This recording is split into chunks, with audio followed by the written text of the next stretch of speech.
we had a conversation earlier about what happened between Trent Frederic of the Bruins and Alex Ovechkin last night. And Ovi, it culminates in Ovi spearing him, giving him a pretty good shot in an area that no one wants to get hit in. And Ovi got fined $5,000, which is the limit. That's the most you can get based on the current CBA. And I'm fine with that. I would have been fine with going a step further even. But my reaction, Ray, was to go, into the past and think about the old school. And I don't know why Trent Frederic feels like he should be challenging Alex Ovechkin twice in a game. Like, who is Trent Frederic to challenge a legend of the game twice?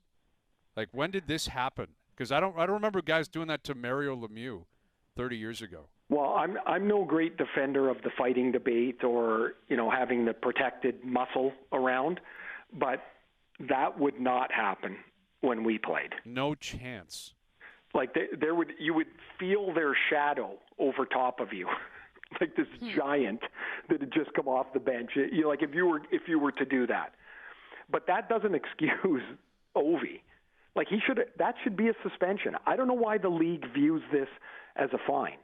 That was more than a flick. Yeah, he gave him a good shot. But I think he figured it's worth it. Like if I have to police it, quote unquote, myself, I don't care. Suspend me again. But I don't know who you are. I know who I am. And if you come at me again, it's going to get worse. Where was Tom Wilson? Like, when did he? Oh, I don't think Tom's too far behind the equation here, Andy. Yeah. No. They're going to play again, and I don't know about you, but if I were number 11 White, I'd be asking, Trent Frederic. I'd be asking if anybody else wants to trade jerseys for the night. Yeah. Ray, this is never going away. I said to Bryan earlier, Trent Frederic guaranteed himself a automatic fight every time he plays Washington the rest of his career. He's a tough kid, too. Like, he's you tough, better be careful because you'll punch your face in. Yeah, I guess what I'm saying, Ray, is more just, and maybe this was all bogus anyway and was a falsehood anyway. But my understanding is, and you guys can speak to it, you played, was, Mario, Gretz, you don't do that to them. And Ovi, in my opinion, is the modern-day Lemieux, Gretzky, whatever you want to call him. He's been in the league for 15 years. He's a top 10 player all time. He's I'm not saying – kid gloves. Hit him, battle, be aggressive. Challenging him to 2 fights, to me, speaks to a change in the game. Dude, forget about Gretzky and Lemieux. I was on Hartford when I was 19, and Kelly Chase, Stu Grimson, and Mark Janssens was our 4th line. If anybody pulled that with me, they'd have their head beat in. And I was a nobody, 19 years old. It was it was crazy, the change in what you just mentioned has occurred, Ray. Well, do you remember when it would have been just before you started, but I think he was still playing when Jay Caulfield was roaming around in Pittsburgh? Yes. Oh, my gosh, like the guy was a condominium, and he was not there to handle pucks. He was there to look after the big boys. And when he came out and there was something maybe a little offside going on, like it's amazing how the view of the game changed.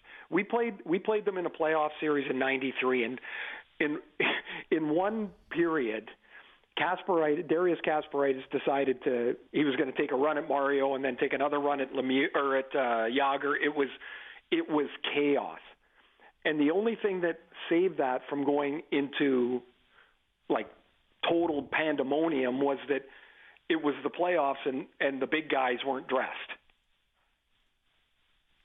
But I'm telling you, that would have been that day. Like Casper was running around, and we're like, "Oh boy, here he goes again!" And boom, he'd run into him, and like that was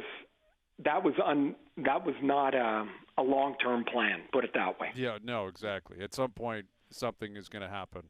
You know what, Bryan? I'll say this. I think even the reason why maybe you're talking about it the way you are is because I don't think it happens that often, though. Like, I think that's another reason why we're kind of discussing this. Like, when was the last time you even remember someone doing that to a superstar? It actually doesn't You even mean today, happen Randy, then. right? Andy, Yeah, you mean today? Yeah, no, today. you're right. Yeah. You're right. It doesn't happen a lot. And maybe what I'm getting to also is, like, we don't acknowledge, we in general, how great Ovi is. Like, he is a living legend of the game where, if you go at Matthews or McDavid, they're not at that status. I'm not saying I want to see that happen, but I could almost Ovi might be the understand greatest goal scorer of all time. Of all time. And that's I guess more of what I'm getting to is when I was growing up, it was like go out and be crazy, take heads off, but you don't go out. Mario's different. Like Mario's a little bit different. Gretzky's a little bit different. And I think Sid and Ovi should be a little bit different. Yeah, you know? No matter what you think the rules are, Brian, there's always some players out there who they like if you pulled Frederic aside on the bench and said, dude, you don't go after that Ovi. I've heard players before chirping at other great players, and an older guy would say, you know what, just shut your mouth on that guy. Not that guy, just shut up.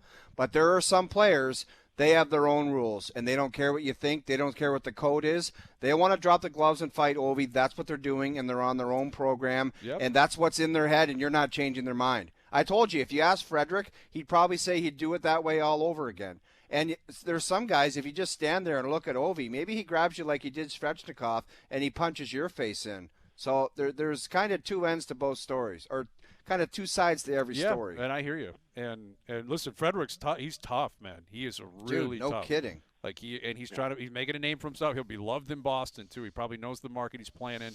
You play tough like that in the fourth line, they'll love you out there. And you know, I don't think it's over. That's for sure. And at the end of it is that, you know, whether you like what Frederic's doing or not, Ovechkin shouldn't have got away with $5,000. No, it's got to be more than that. But I think it's got to be a game. If $5,000 is as big as you can go, then it's got to be a game. Yeah, that was a pretty good shot.